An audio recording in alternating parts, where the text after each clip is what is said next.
Well, Bismillahirrahmanirrahim. Before starting today's session, I would like to make it sure that I am audible and whiteboard is there. Am I audible?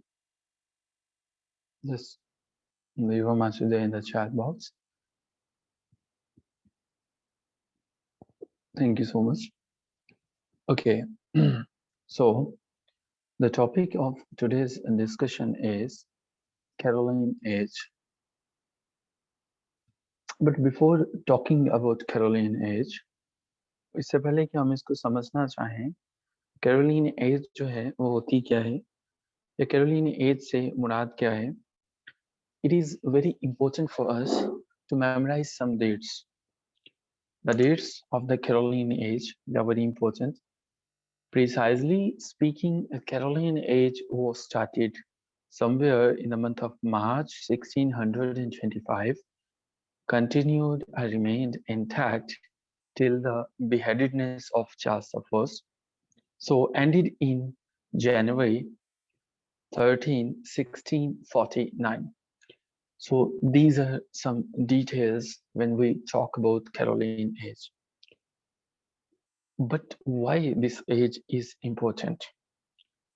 Once again, before proceeding further, if we need to define this whole age in a single line, that is the age, the 24 years of rule जो Charles one ने किया था, 25 years of rule. So when we say 24 years, so when we say 24, that means the years from 1625 till 1649. So this age is known as Carolingian age.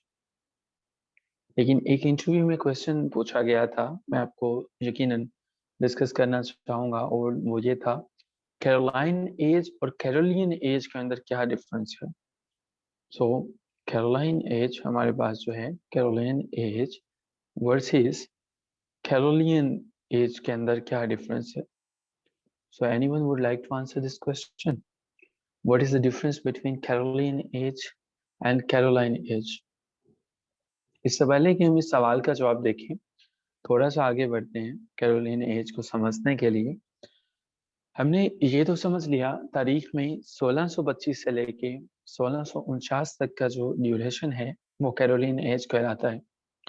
लेकिन क्या आपको पता है कि ये जो टर्म है जिसे हम कैरोलियन कहते हैं, इसकी मेन वजह लैटिन के अंदर ये जो कैरोलस है ये कैरोलस, और कैरोलस जो है वो चार्ल्स जो है, चार्ल्स जो है लैटिन में हम जो है चार्ल्स को जब लैटिन में कहते हैं तो हम इसे कैरोलस कहते हैं. सो वहां से कैरोलिन एज हमारे पास जो है वो आती है. कैरोलिन एज से पहले वाली एज जैकोबियन एज थी, हमने ये समझ लिया. और कैरोलिन एज के बाद वाली जो एज है जो इसके बाद आती है वो हम समझते हैं वो इंटररेग्नम की एज है. सो इंटररेग्नम को अभी हम डिस्कस नहीं कर रहे हैं. अभी तक हमें जैकोबियन एज हम समझ चुके हैं, और अब हम इससे अगली एज जो है कैरोलिन एज आज की डिस्कशन के अंदर समझने की कोशिश करेंगे. कैरोलिन एज की डिराइवेशन हम समझ लिया कि ये इसको डिराइव कहाँ से किया गया था, बट हमने एक और चीज अभी समझना है. कैरोलाइन एज जब भी आपके सामने आता है तो ये 24 साल वो हैं जो कि 1625 से लेके 1649 तक चार्ल्स दवन ने गुजारे थे इंग्लैंड के ऊपर हुकूमत करके. तो ये हमारे पास चार्ल्स द फर्स्ट का टेन्योर है. जब हम कैरोलिन एज की बात करते हैं, कैरोलिन एज हमारे पास वो एज है जो कि चार्ल्स द सेकंड के साथ एसोसिएटेड है. अब ये चार्ल्स द सेकंड कौन था? फिलहाल आपने सिर्फ यही समझना है कैरोलिन एज से मुराद वो वाला टेन्योर है जो चार्ल्स द सेकंड ने इंग्लैंड के ऊपर हुकूमत करके गुजारा था, जिन्हें हम चार्ल्स द सेकंड के टेन्योर को रिस्टोरेशन एज भी कहते हैं. और ये टेन्योर हमारे पास 1660 से लेके 1685 तक होता है. ये हमने समझा. डिटेल्स थोड़ी सी मुश्किल हैं, मुख्तलिफ हैं। सो कैरोलिन एज और कैरोलाइन एज के अंदर ये मुख्तलिफ है। इसको हम रिस्टोरेशन एज भी कहते हैं। ये जो कैरोलिन एज है इसको हम रिस्टोरेशन, रिस्टोर करना, रिस्टोरेशन एज भी कहते हैं। खैर, हम अपने टॉपिक पे वापस आते हैं और कैरोलिन एज को समझने की कोशिश करते हैं। हिस्ट्री में हमने ये समझने की कोशिश की थी कि कैरोलिन एज हमारे पास एक ऐसी एज है जिसके अंदर जो किंग था वो चार्ल्स द फर्स्ट था। So when we are talking about a king, Charles the first, by default हमारी समझ में ये बात आती है कि चार्ल्स द फर्स्ट बैक वक्त 3 स्टेट्स का, 3 प्रोविंसेस के ऊपर रूल किया करता था। क्या आप उन स्टेट्स के नेम बता सकते हैं? क्या-क्या नेम थे स्टेट्स के? चार्ल्स द फर्स्ट जो है 3 स्टेट्स के ऊपर था। 3 स्टेट्स जो कि उस वक्त यूनिटी थी, उन्हें यूनिटी ऑफ क्राउन्स भी कहा जाता था। सो हमारे पास स्कॉटलैंड है, आयरलैंड है और इंग्लैंड है। But the first thing that happened there in England, that was not good. Actually, the thing is that Charles the First was the only king in the history of England who was executed. That is very strange. How on the earth it is possible that you are going to execute a king, and that too in public? So when we are talking about the execution, that means beheadedness of Charles the First. और beheadedness से मुराद सरेआम फांसी थे, बल्कि sir तन से जुदा कर दिया गया। But literally speaking Charles the first क्या इतना ही बुरा था कि इसको फांसी दी जाती? क्या इसको सर इसका अलग कर दिया जाता? No, it was not the case. In fact अगर बात कर लें तो he was a very kind person having impressive personalities. उसकी जितनी भी चीजें थी वो बड़ी मुतासिर कुन थी। आप चाहे गुफ्तगू की बात कर लें, अंदाज़े बयां की बात कर लें, आप किसी भी तरह की बात कर लो, then what comes in your mind is he was literally a gentleman, a thoroughly a gentleman. हमें पता है कि ये जेम्स द फर्स्ट का बेटा था। वही जेम्स द फर्स्ट जिसको कल हमने डिस्कस किया था 1603 से लेके 1625 तक जिसने हुकूमत की थी। लेकिन उसको तो कत्ल नहीं किया गया। एक चीज जिसके ऊपर ये यकीन रखता था वो था divine right, divine right of kingship. मामला कुछ यूँ था कि अपने फादर की तरह, अपने बाबा की तरह इसका एक यकीन था, इसका एक यकीन था और वो यकीन ये था, no he was not Catholic Ayesha, we are talking about Charles, he wasn't Catholic. So divine right of kingship जो है, या Henrietta Maria was, divine right of kingship जो है उसके ऊपर इसका यकीन था। डिवाइन राइट ऑफ किंगशिप से मुराद ये है कि हमारे पास खुदा का दिया हुआ एक ऐसा किंगशिप तोहफा है कि हम किसी को आंसरेबल नहीं। किंग जो भी करेगा, जैसे भी करेगा, वो बिल्कुल ठीक है। आपको हॉक्स मोनोलॉग का पता होगा। सो मोनार्क जो है, मोनार्क इज सुपीरियर अल्टीमेटली। लेकिन समझने की यहाँ पे ज़रूरत है कि इसका फादर जो कि जेम्स द फर्स्ट था, वो तो एक इंतहाई ज़्यादा चालाक था, समझा हुआ इंसान था। चार्ल्स द फर्स्ट और इसके फादर जेम्स द फर्स्ट के अंदर ऐसे कौन से डिफरेंसेस थे कि चार्ल्स द फर्स्ट को बिहेड होना पड़ा? चलिए समझते हैं। जेम्स द फर्स्ट की बात कर लो तो वो ओपन माइंडेड किंग था। एक ऐसा किंग था जिसका माइंड ना सिर्फ ओपन लोगों के लिए था बल्कि वो क्लेवर भी था, समझदार था। अगर इसकी बात कर लें चार्ल्स द फर्स्ट फर्स्ट की तो ये रिजर्व था। रिजर्व से मुराद ये है कि ये अपने काम से काम रखा करता था, शाय था, शर्माता था, लोगों के मामलात के अंदर इंटरफेयर कम किया करता था। जेम्स द फर्स्ट ने 1566 के अंदर जब वो पैदा होता है, 1 साल बाद ही उसको किंगशिप मिल जाती है और वो थ्रोन पर आ जाता है। वो के तब जो है वो रीजेंसी से और रीजन जो है वो कंट्रोल कर रहे थे, बट फिर भी किंगशिप का कॉन्सेप्ट उसको पता था। लेकिन चार्ल्स द फर्स्ट जब पैदा होता है, इसको तो किंगशिप के लिए तैयार ही नहीं किया जाता, बल्कि ये तो अपने बड़े भाई फ्रेडरिक की डेथ के बाद अचानक से इसको किंगशिप दी जाती है। So was not prepared. इसने जेम्स द फर्स्ट के जो दौर में टैक्सेस बहुत कम होते थे। चार्ल्स द फर्स्ट की पार्लियामेंट के साथ बनी नहीं, तो इसने काफी टैक्सेस को इम्पोज कर दिया। लेकिन क्या इतनी वजूहात, छोटी छोटी वजूहात इसकी एक किंग की जान लेने के लिए काफी थी? The question is that no, वजह काफी नहीं थी। और खुसूसन उसके बाद जब 1642 से लेके 1651 के अंदर जो इंग्लैंड के अंदर हुआ, जो सिविल वॉर हुई, वो एक ऐसी जंग थी जिसने सब कुछ ही बदल दिया। सिविल वॉर से मुराद वो वाली मुराद जंग है that was between 3 states. 3 states जो थे, यानी कि इंग्लैंड, स्कॉटलैंड और आयरलैंड के अंदर थे। कहानी में थोड़ा सा आगे बढ़ते हैं। आगे बढ़ने से पहले स्क्रीन को क्लियर करते हैं और आपके चैट बॉक्स में ये सारी की सारी चीजें पेस्ट करते हैं। देखिए, चार्ल्स द फर्स्ट जो है, जब हम चार्ल्स द फर्स्ट की बात करते हैं तो कुछ चीजें हमारे जहन में बाय डिफॉल्ट आ जाती हैं। चार्ल्स द फर्स्ट, हमें ये तो पता है कि ये हमारे पास एक ऐसा पर्सन है जो कि वीक था, इंग्लैंड का किंग था। इसकी नवंबर 1600 के अंदर ये पैदा होता है। चार्ल्स द फर्स्ट जो है, जब पैदा होता है, he was not a strong child, बल्कि he was a weak child. एक वीक चाइल्ड था, एक ऐसा बच्चा था who was even unable to bear the things, bear the circumstances. हालात को बर्दाश्त नहीं कर सकता था। कंट्रोल से सिचुएशन इसके जो है वो आउट ऑफ कंट्रोल हो जाती थी। 1603 के अंदर इसके फादर, जिनका नाम जेम्स द फर्स्ट है, जब उन्हें इंग्लैंड के अंदर हुकूमत दी गई, जब वो वहां पे जाते हैं, इतना वीक, इतना बीमार था कि कोरोनेशन सेरेमनी जो है, कोरोनेशन सेरेमनी, उसके अंदर भी ये नहीं जा सका। And the very reason was his sickness. इतना सिक था कि वहां पे बच्चे को लेके नहीं गए, लिहाजा इसको पीछे स्कॉटलैंड में ही छोड़ दिया गया। स्कॉटलैंड में छोड़ने के बाद ये जाता है इंग्लैंड एक साल बाद 1604 में। लेकिन कहानी के अंदर जो इंटरेस्टिंग चीज ये है कि he was not there as a prince. असल तो करेक्टर हमारे पास इसका बड़ा भाई है जिसका नाम हेनरी फेडरिक है। हेनरी फेडरिक को तैयार किया गया था एज ए किंग।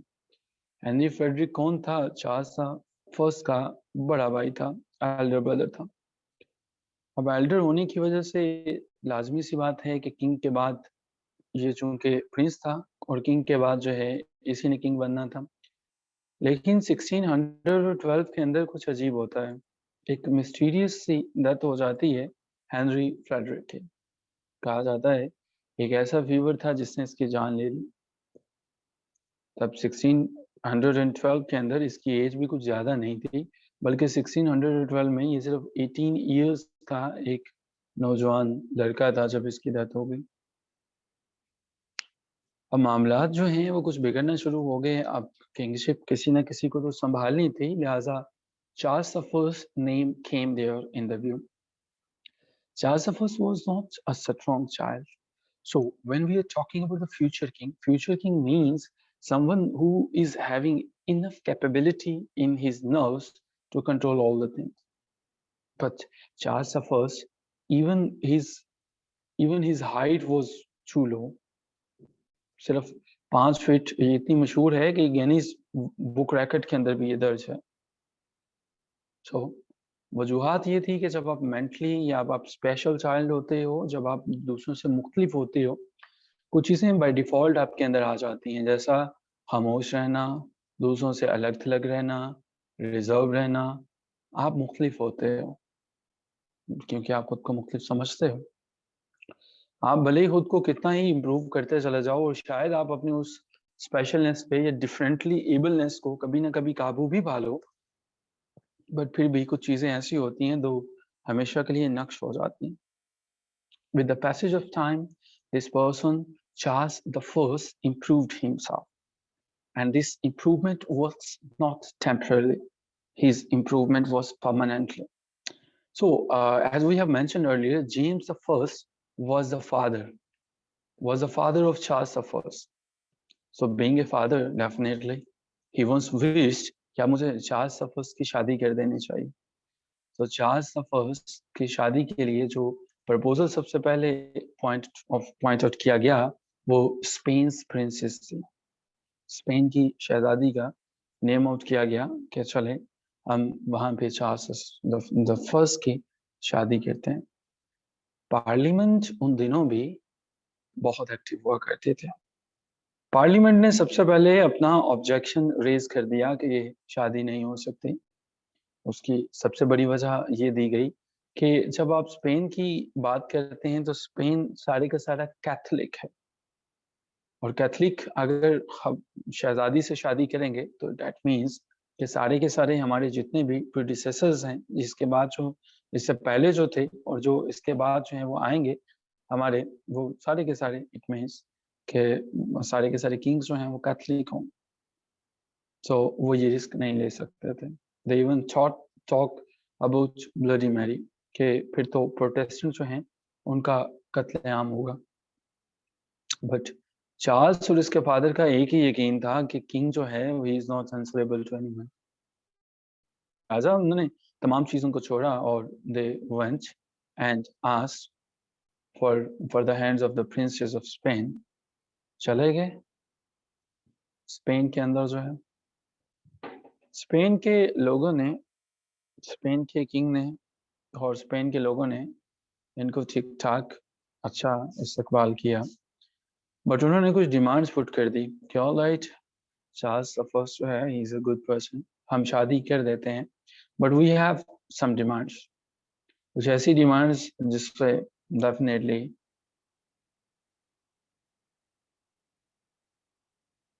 हाँ ऑलराइट मैं इसे बाद में देखता हूँ. हाँ जिससे यकीनन जिसको मानना मुमकिन नहीं था. जैसा कि पहला कैथलिक जो है कि चार्ल्स द फर्स्ट जो है वो इसे कैथलिक जो है होना पड़ेगा. दूसरे नंबर पे हम इसको चार्ल्स द फर्स्ट को जितने भी कैथलिक हैं तीनों के तीनों स्टेट्स के अंदर उन सबको वही राइट्स देना होंगे जो कि इन्होंने Catholic rights to the Protestants जो कि इन्होंने प्रोटेस्टेंट्स को दिए हुए हैं. तो ये चीज़ें कुछ ऐसी थी जो पार्लियामेंट नहीं मान सकते थे. तो ये दो पॉइंट्स जो हैं वो यहाँ तक इन्होंने रेज किए. यहाँ पे मैं कुछ देर के लिए रुकूंगा और आपसे पूछूंगा कि यहाँ तक चीज़ें आपकी समझ आई हैं कि चार्ल्स द फर्स्ट कौन था, हेनरी फेडरिक कौन था, जेम्स द फर्स्ट कौन था और किस तरह से जो है वो चीज़ें प्रोसीड फर्दर कर रही हैं. So I would like to take a break of 30 seconds and just write yes or no in the chat box. और आपको कैरोलाइन एज और कैरोलिन एज के अंदर जो है वो डिफरेंस का भी पता है. So okay, we have approximately 30 participants.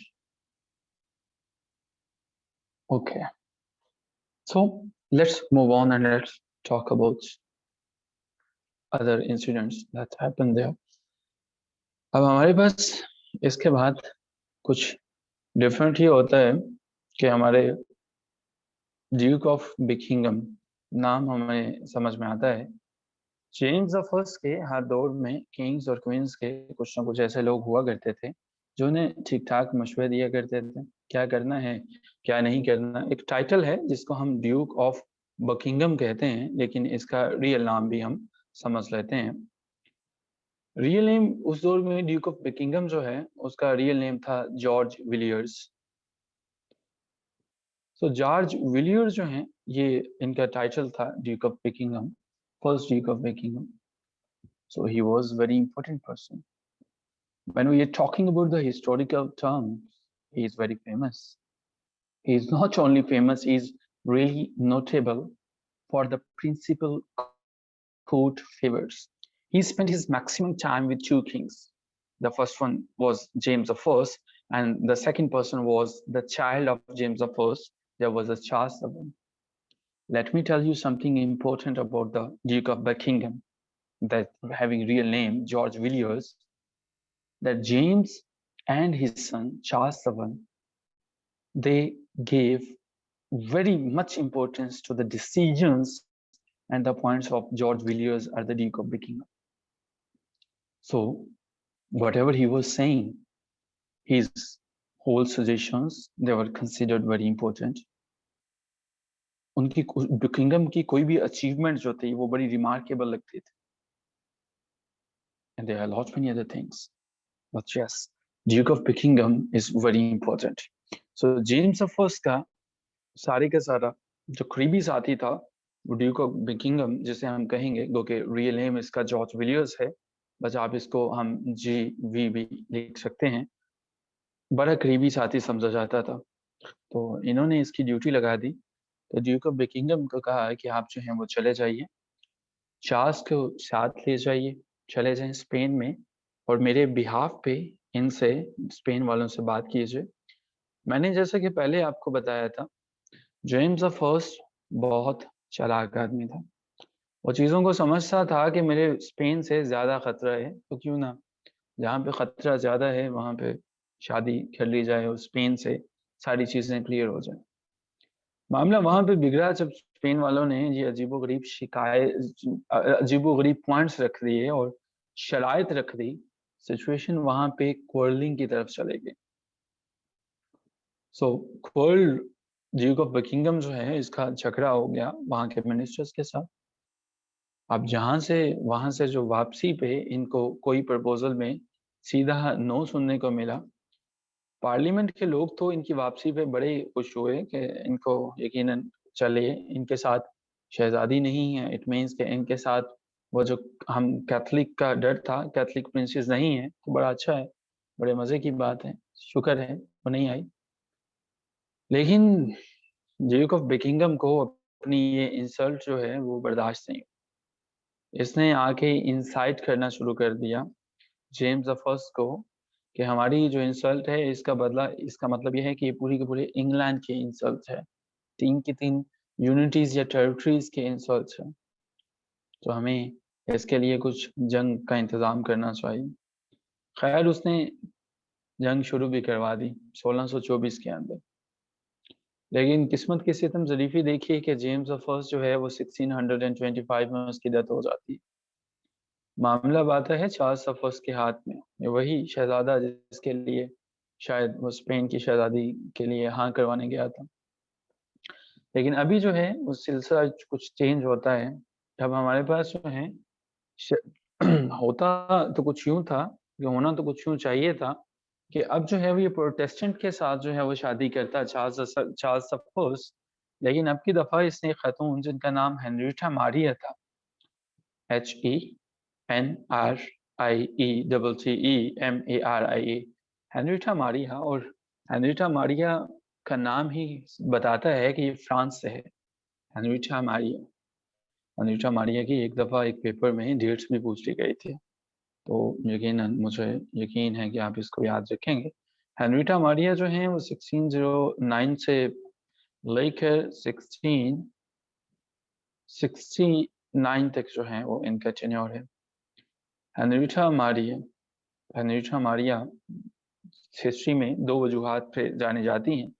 पहली तो इसलिए कि ये चार्ल्स द फर्स्ट की बीवी हैं. दूसरी इसलिए कि ये चार्ल्स द सेकंड की मदर हैं. चार्ल्स द सेकंड वही जो इंग्लैंड में वापस आए, रिस्टोरेशन जिन्होंने शुरू की. सो हमारे पास एक और इम्पोर्टेंट इंसिडेंट बताता चलूं हेनरिटा मारिया के बारे में, फिर हम आगे बढ़ेंगे. हेनरिटा जब भी अपना नाम लिखा करती थी ऑफिशियल डॉक्यूमेंट्स के ऊपर जो है HENRIETTE के बाद आर लिखा करती थी, हेनरिटा आर. एक इंटरव्यू में ये सवाल था कि हेनरिटा ने आर क्यों यूज किया. इसका बड़ा वाज़ेह सा जवाब है कि आर यहाँ पे स्टैंड करता है हमारे पास लैटिन वर्ब रेजिना के लिए. रेजिना का मतलब होता है क्वीन, लैटिन से क्वीन. सो मुझे उम्मीद है कि आपको इसकी समझ में आ गया होगा. हेनरिटा जो है इनका सबसे बड़ा मसला ये था कि ये रोमन कैथोलिक थे. इंग्लैंड वाले इससे ज़रा भी पसंद नहीं करते. कैथोलिसिज्म से तो वैसे ही वो बड़ी नफरत करते थे, और यही वजह है कि कभी भी इन्होंने इंग्लैंड को डायरेक्टली रूल नहीं किया. कभी भी इनको मौका नहीं मिल सका कि ये डायरेक्ट किंग क्वीन बन सकें, और इन्होंने कभी भी इनकी कोरोनेशन नहीं हो सके. ठीक है. इन्होंने अपने आप को बहुत अरसे तक फ्रांस के अंदर रेफ्यूजी के तौर पर गुजारा। जहाँ तक के बाकी इंसिडेंट्स हमसे रिलेटेड नहीं हैं, सो हम यहीं पे रुकेंगे। कहानी के अंदर ये जो करेक्टर हमारा ऐड हुआ है हेनरिटा है, इसका भी हमें पता चल गया है, इसने पार्लियामेंट को अच्छा खासा इनरेक कर। मैं यहाँ पे दोबारा रुकूंगा और ये पूछूंगा कि क्या चीज़ें अभी तक आपको समझ में आई हैं। Just write clear in the chat box. हमने Charles the first, Caroline age और जेम्स फर्स्ट और चार्ल्स द फर्स्ट के अंदर डिफरेंस को और ये समझा था कि किस तरह से हेनरी फ्रेडरिक के बाद ये आए, किंग जेम्स द फर्स्ट को देखा, ड्यूक ऑफ बकिंगम को देखा, जॉर्ज वाइल्स उनका नाम था, उनको समझा, जेम्स द फर्स्ट किस तरह से उनकी डेथ होती है, हेनरीटा मारिया कौन है, इनकी डेट ऑफ बर्थ क्या है, हेनरीटा हार्ट से क्या मुराद है, ये चीज़ें समझने की कोशिश हमने की है। चलिए, अगर यहाँ तक हमें चीज़ें क्लियर हैं, हिस्ट्री में हम आगे बढ़ते हैं।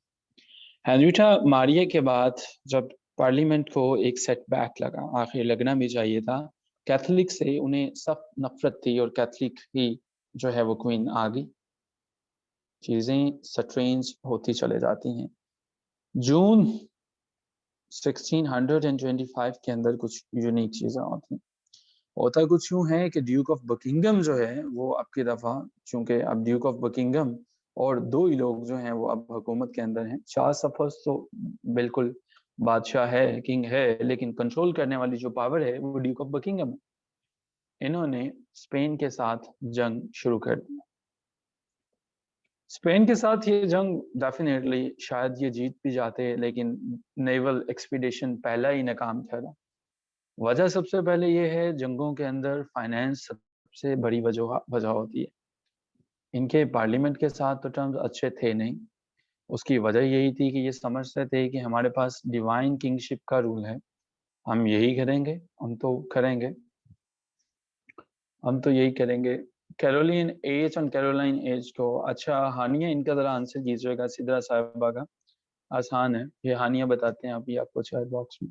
सो किंगशिप जो है उसको इन्होंने डेफिनेटली डिवाइन समझा और समझने की कोशिश की।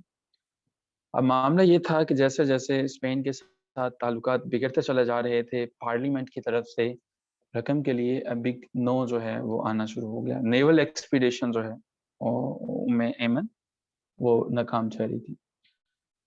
सो अब हुआ कुछ यूं कि इन्होंने पार्लियामेंट के सेशन को कॉल किया, इजलास को बुलाया और उनसे रिक्वेस्ट की, जंग की कंडीशन है, हमें कंट्री को पैसे चाहिए और हमें कुछ पैसे दिए जाएं, लेकिन फाइनेंस डिपार्टमेंट ने इनकार कर दिया और कहा कि इकट्ठे हो सकते हैं तो कर लीजिए, टैक्सेस लगाने हैं तो लगा दीजिए। इन्होंने ऐसा ही किया। 1625 में नए टैक्सेस लगाने शुरू कर दिए। इंग्लैंड एक ऐसी कंट्री समझी जाती थी जिसको टैक्सेस के अंदर सबसे ज़्यादा छूट दी जाती थी। इंग्लैंड में टैक्सेस की कमी का ये आलम था कि वो लोग हार्डली जानते थे कि टैक्सेस भी कोई चीज़ होती है। वो इतने मिनिमम होते थे। पार्लियामेंट ने बार-बार फंड्स की रिक्वेस्ट गई, चार्ल्स फर्स्ट की तरफ से बार-बार इस रिक्वेस्ट को डिक्लाइन कर दिया गया।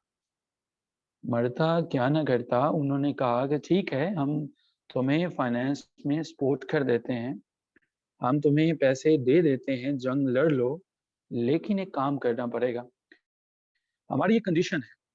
वो कंडीशन क्या है कि तुम इम्पीचमेंट करो, तुम इसका मुहासिबा करो ड्यूक ऑफ बकिंगम का। यही वो शख्स है जिसकी वजह से आज हमें ये दिन देखना पड़ रहा है कि आज हम जंग की कंडीशन के अंदर हैं, आज हम लड़ रहे हैं।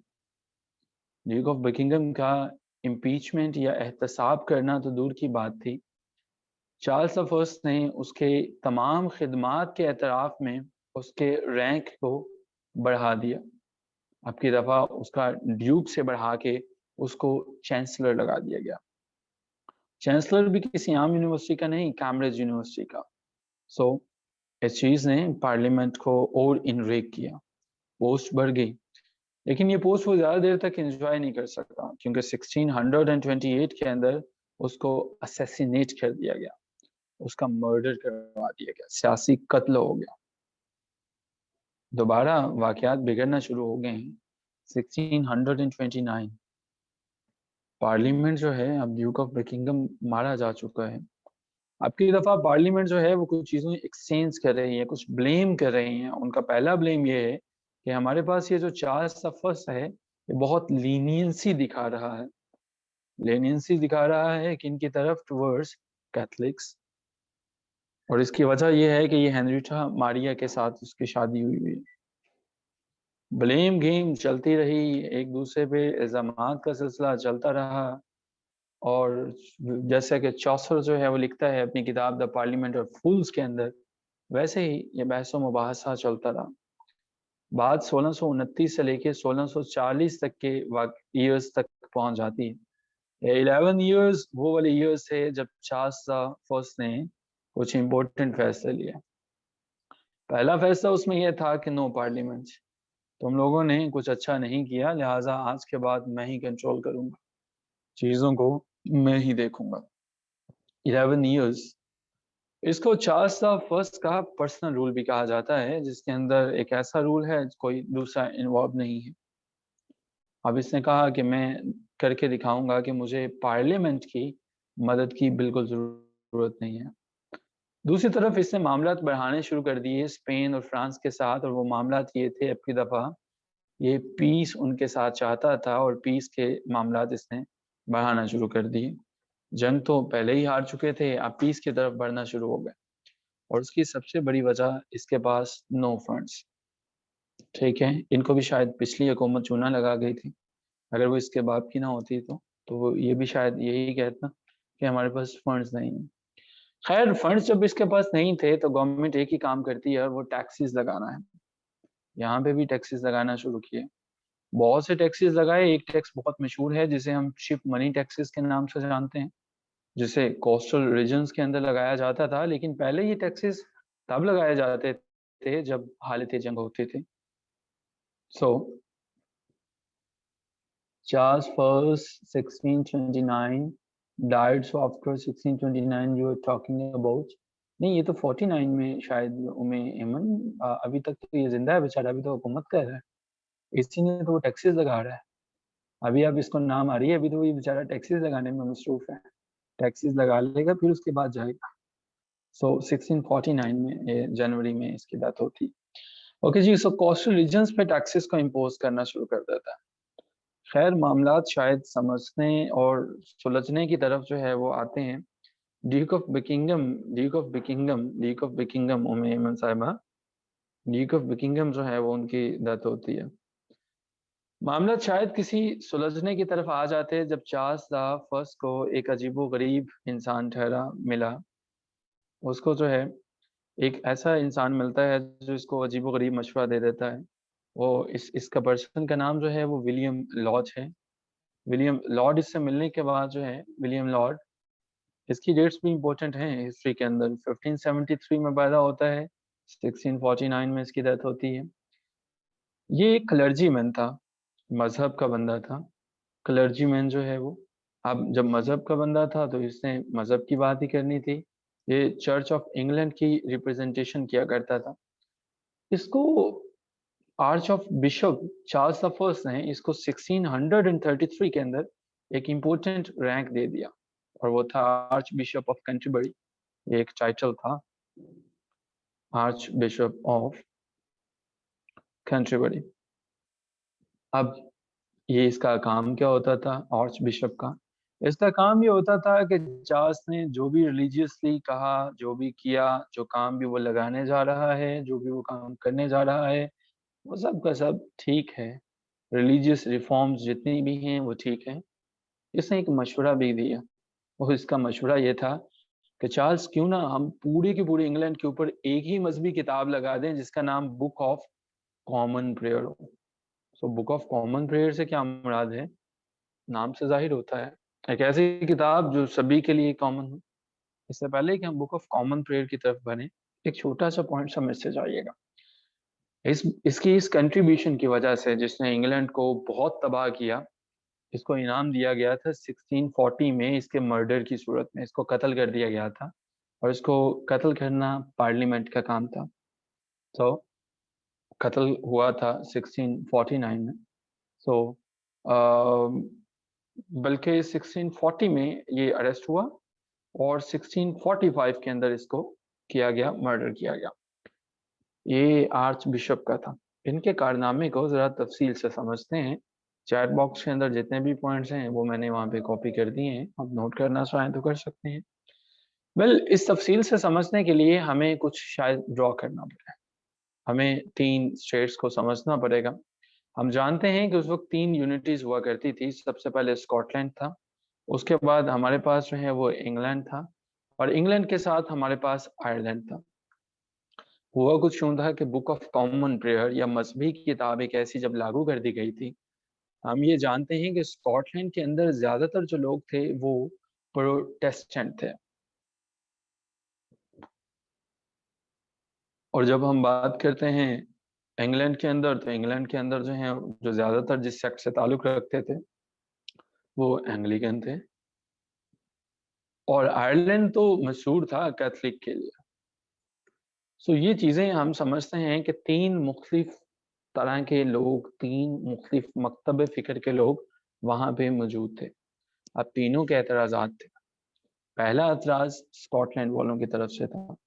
वो ये कहते थे कि क्या हमारी अपनी प्रोटेस्टेंट का फ़िरका क्या इतना कमज़ोर है कि अब हम जो है वो इंग्लैंड वालों की यानी कि एंग्लिकन की बुक पढ़ेंगे, अब हम इनकी किताबों को फ़ॉलो करेंगे।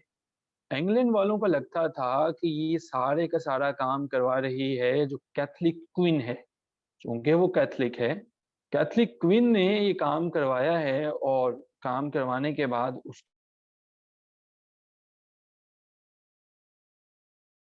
ये आयरलैंड के सारे इंसिडेंट्स को वो हम पे लगा यहीं से हम कंटिन्यू करते हैं, हमारा सेशन यहाँ पे ख़त्म हो रहा है।